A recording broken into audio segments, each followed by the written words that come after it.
right, everybody, welcome back to another episode of the Fearcast. This is the podcast dedicated to OCD and anxiety spectrum disorders and getting your life back. I'm your host, Kevin Foss, and I'm a licensed therapist specializing in OCD and anxiety disorders.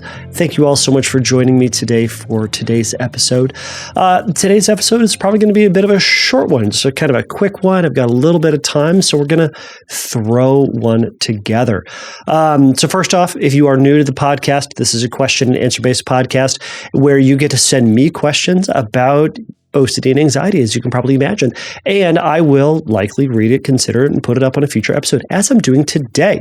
So today's question comes from Adam. Now, Adam did the sneaky, tricky move, which is he went online and he sent me an audio recording of his voice for his question. So he did the old school thing, which is record it, put it up on a Google Drive, and he emailed me the link. So he went over to fearcastpodcast.com, sent me the link through the submit a question link there, and that's how I got it. So I got it a couple of days ago, and it cuts to the top of the line. So that's what we're doing today. So I will play his question here in just a moment and then go over it. It's a good question. It's kind of an interesting spin on some stuff we've talked about in the past related to sensorimotor obsessions. And it's a bit of a twist that we don't typically hear. And you'll hear his confusion. And I think there's a good reason why that there's a little bit of confusion, but you'll hear that shortly. Now, before I jump off into that, I hope everybody's doing well.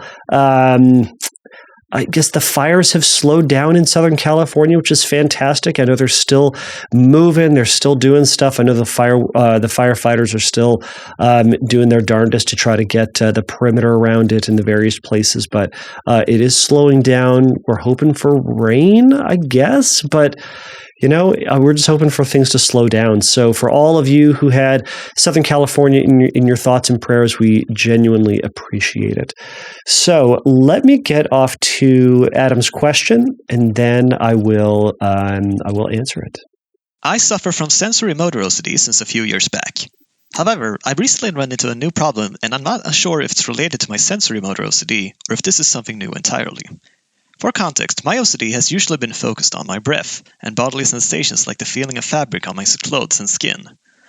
My ultimate fear has been that I won't ever be able to stop thinking about these, and it will cause me to not live in the moment or be able to relax since it's always present and I can't stop my mind from focusing on these things instead of things that I really wish to focus on. For my current problem, I have a neighbor who has a very distinct smell. I recently ran into them in my building and I noticed their smell again. For some reason, I found myself incredibly bothered by this smell. Even after we parted ways, I thought about their smell while I was at work. I found myself thinking about it when I got back home. Later in the week, I found myself thinking about it while I was cooking and exercising. Now, every single time that I breathe in through my nostrils, the sensation of air going through my nose sets off a reminder of that encounter with my neighbor, which makes me think of them and their smell. This is becoming incredibly bothersome since it constantly takes me out of whatever it is that I'm doing. Even when I'm somewhere completely different, I feel like I can imagine their smell whenever I draw breath, and it completely takes me out of whatever it is I'm doing. I fear that I will always be distracted by this and imagine a smell that I know for a fact is only in my head. I'm not sure how I should tackle this. I feel it has elements of sensorimotor OCD since the trigger is my breathing, but the underlying thing that caused this in the first place is a smell from a different person. What do you think? Is this sensorimotor OCD? And what would you suggest I should do to treat it? All right. So, Adam, thank you so much for sending that question in.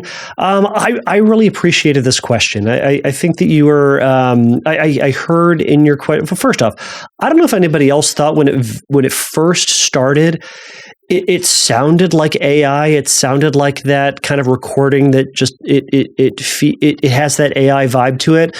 But then you kind of stumbled on a word or two, and I went, okay, this feels real, unless the robots are getting smarter, unless they're learning, and unless they're trying to confuse me. In which case they are. I am confused by it. I don't like AI. I'll put that out there now. Now, if the robots take over, I'm here for you. I was always here for you, robots. Don't eat me and my family. All hail robot. However, just between you and me, I don't like it. I don't like it. I don't want it. Anyways, all right, I've said enough. All right, let's get on to Adam's question. So, Adam, your question again was about sensorimotor, whether or not this new obsession, this seemingly new obsession, is this sensorimotor as you've always experienced it to be, and in which case you know what to do, you know how to handle it, or is it something new? Is it something that requires something different? So, I want to talk about what I'm hearing in this, and again, I'll acknowledge that I have not heard of every single case in the world, and there may be other people out there who would say this is absolutely something different. But you know what? You messaged me, so I'm messaging you. So within the world of OCD, I think it's important to remember. And we've talked about this in the past. OCD is OCD across the board. No matter whatever we call it, we're calling it contamination obsessions. We're calling it harm obsessions. We're calling it sexual orientation obsessions. Existential OCD, scrupulosity, health anxiety, hypochondria, sensorimotor. We're talking about OCD, period. It is the cycle of intrusive, unwanted thoughts that produce anxiety. Now, they can be thoughts, feelings, mental images, physical sensations, urges, but they produce anxiety. Now, we've talked about anxiety, whether or not it always has to be anxiety. Sometimes it's an unwanted feeling state. Sometimes it's ambivalence, and sometimes it's like a nervous uneasiness. Sometimes it's blah, right? But generally speaking, we're going to call it anxiety, fear. So there is the unwanted intrusive thought, the trigger that just comes from somewhere and everywhere that is neutral, neither good nor bad. You talked about it yourself. Your typical one has to do with your breath and your fabric, and the fabric on your skin. We're going to wear clothes and we're going to breathe. One of those is definitely more important than the other. It's the breathing one. So breathe and wear clothes, also important, especially depending on where you are. But we're going to do those things, and they're neutral. They're neither good nor bad, right nor wrong. They just are.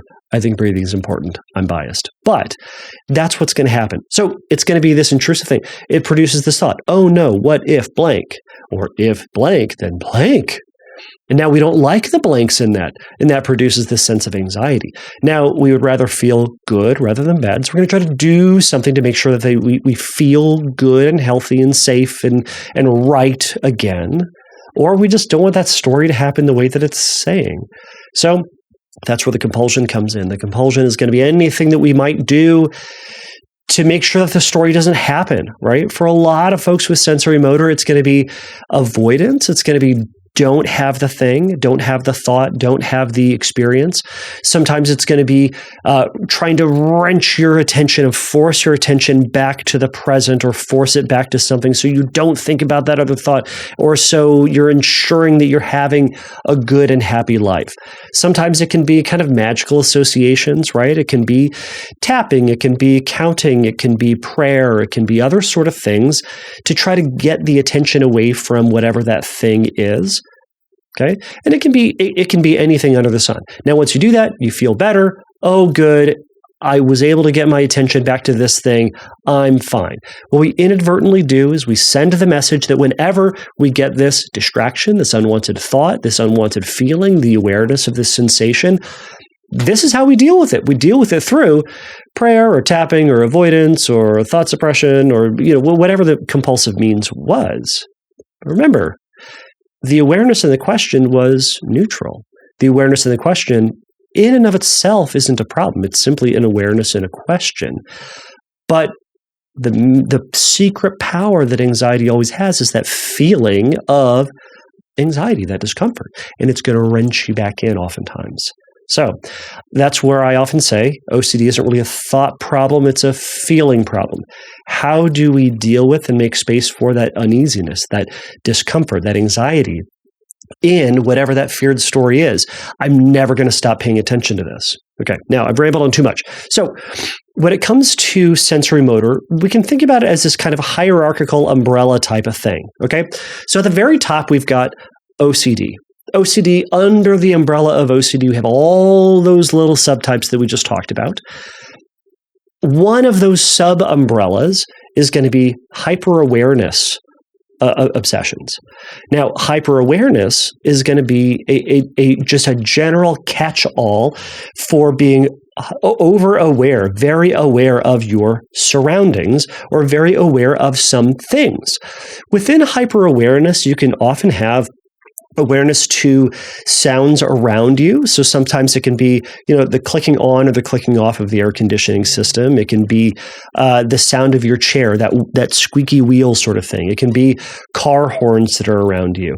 It can be the sound of the wind or whatever it might be.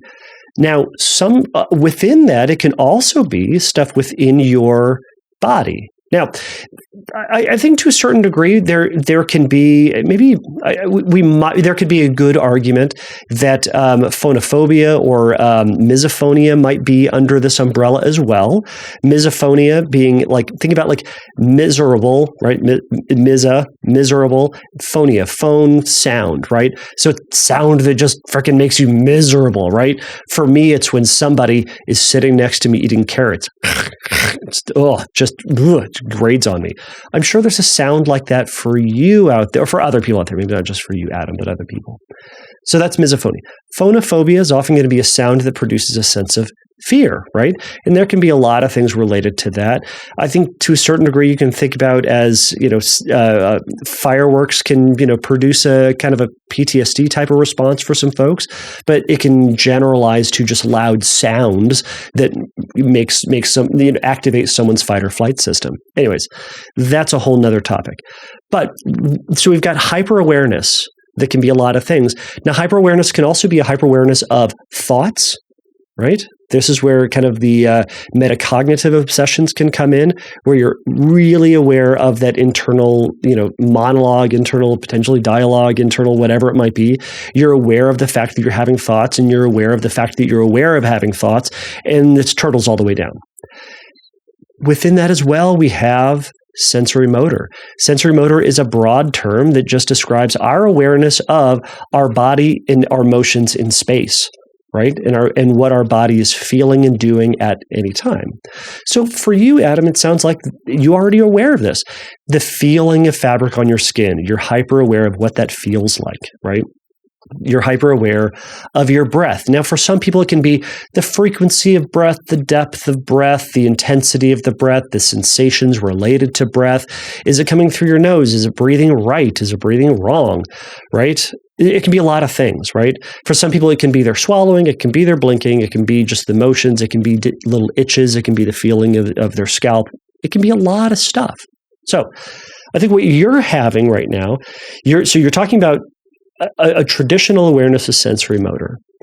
But I think what you're noticing here is now an awareness of the next thing up, which is just a hyper-awareness of the world around you and having a memory. So you talked about having this kind of new experience where you're having where you were bothered by your neighbor's smell.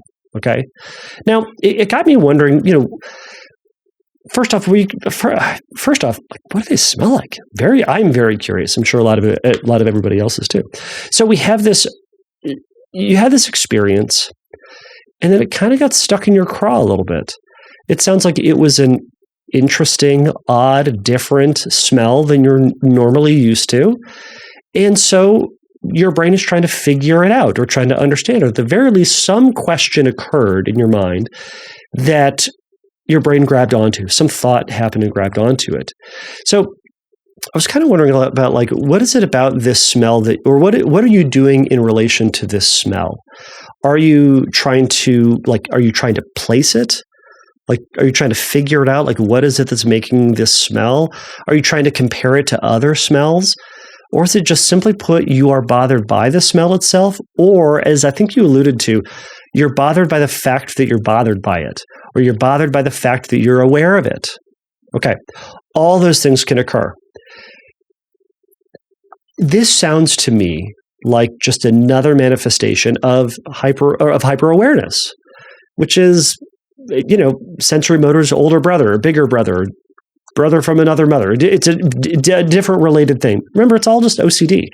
Your brain is hyper fixated on X.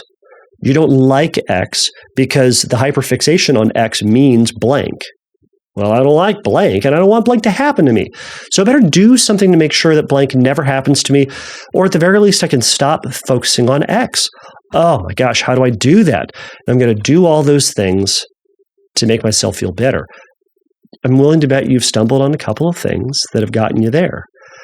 Here's what I think you ultimately need to do. I think you need to accept the reality that for right now in your life, you are distracted by this smell, and you're going to breathe. So you're going to get that smell, or you're going to get a reminder of that smell.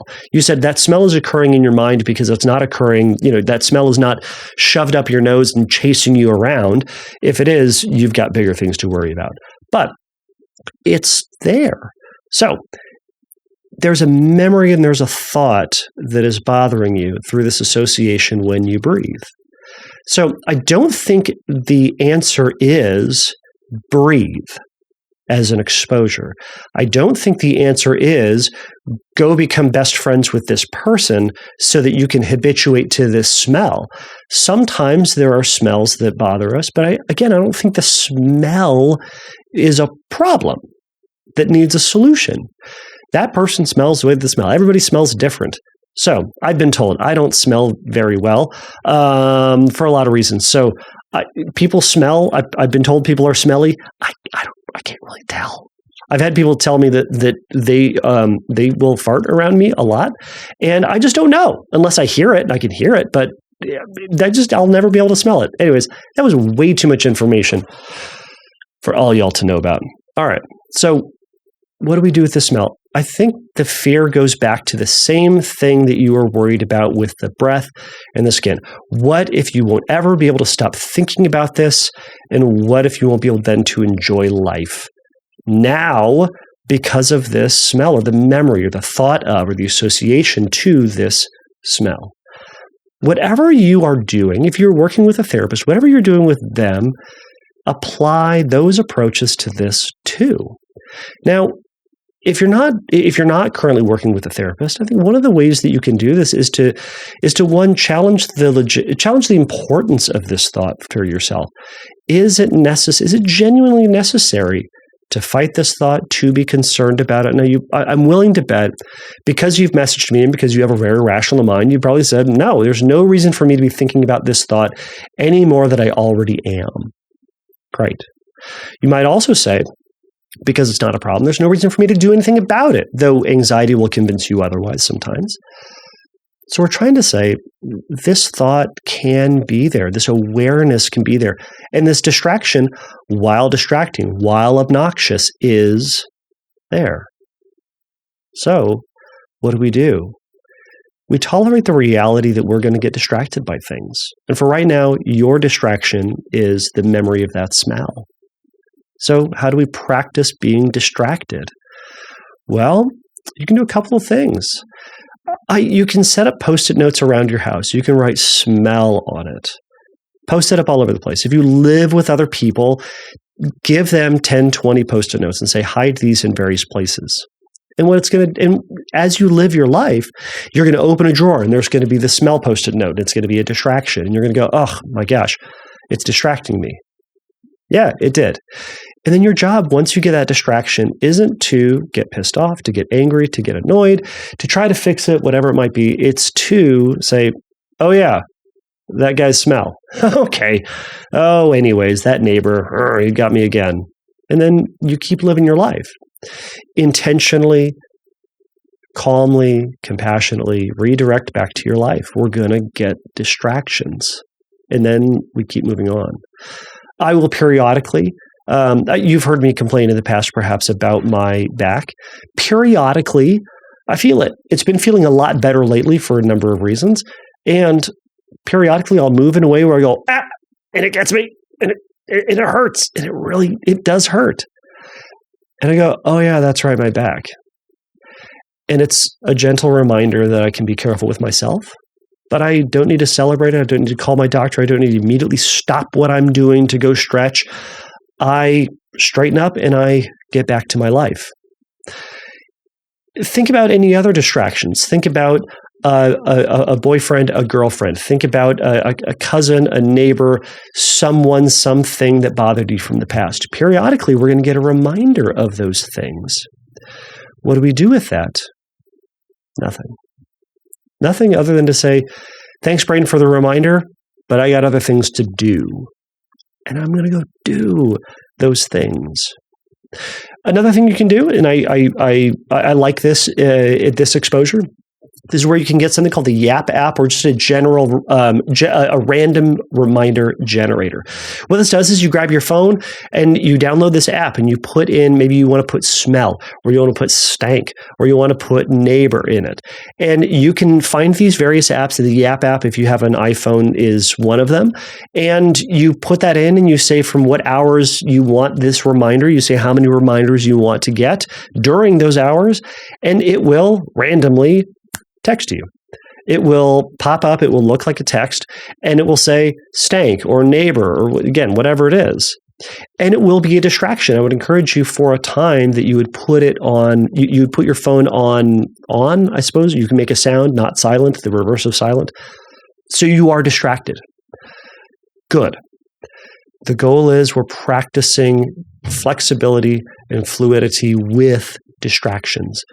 We're going to get them. I'm going to get them. You're going to get them just in life. You and I are not, we're not promised to never get distracted by external things or by internal things. And by internal, I can refer to physical sensations. We can refer to thoughts. We can refer to memories. And we're not promised that we're not going to get distracted or annoyed by things around us, like a noisy neighbor or a stanky neighbor or birds outside or whatever it might be. Our job is to live life knowing that we are going to get distracted because we are all in the same boat, and no one was promised special treatment for distractions and annoyances. So that's where we practice. So catch yourself then in what you do when this awareness comes up. Do you fight it? Do you yell at it? Do you get mad at yourself? Do you tense up? Do you do any magical things to try to eliminate that? Do you try to suppress it and pretend like you didn't think about it? Instead, notice that you notice it and keep moving on. It's going to be annoying, but we incorporate those into life as distractions because no one's above it. And you can get through it, and the annoyance will be there, and then it will go away. It'll come up, and then it'll go away. And the more that you allow yourself to be distracted, the more you practice it, and the easier it gets. And the goal will also be you intentionally spend less time thinking about these distractions, however they may be. So, Adam, I hope this was helpful. Thank you so much for the question. To anybody else out there who had a question similar to this or an experience similar to this, I hope this was helpful. If you have feedback or you would like to offer other advice or guidance or thoughts, message me. Go over to Instagram. I'm Fearcast Podcast over there, or you can send me a message over at fearcastpodcast.com. So thanks so much, Adam, and best of luck. Thank you for listening to the Fearcast. If you would like your question answered on a future episode, please click on the Submit a Question link at fearcastpodcast.com. If you would like your question answered sooner, please send me a recording of your question to questions@fearcastpodcast.com, or by sending me an audio message through Instagram by DMing me at fearcastpodcast on Instagram. If you like the Fearcast, please write a review on your podcast platform of choice. Please remember that the Fearcast is not a substitute for psychotherapy. If you need a little bit of help in your recovery, please go over to fearcastpodcast.com and click on the Find Help link, and there's going to be some information for you there. So until next time, take a risk, challenge yourself, and don't take your brain too seriously.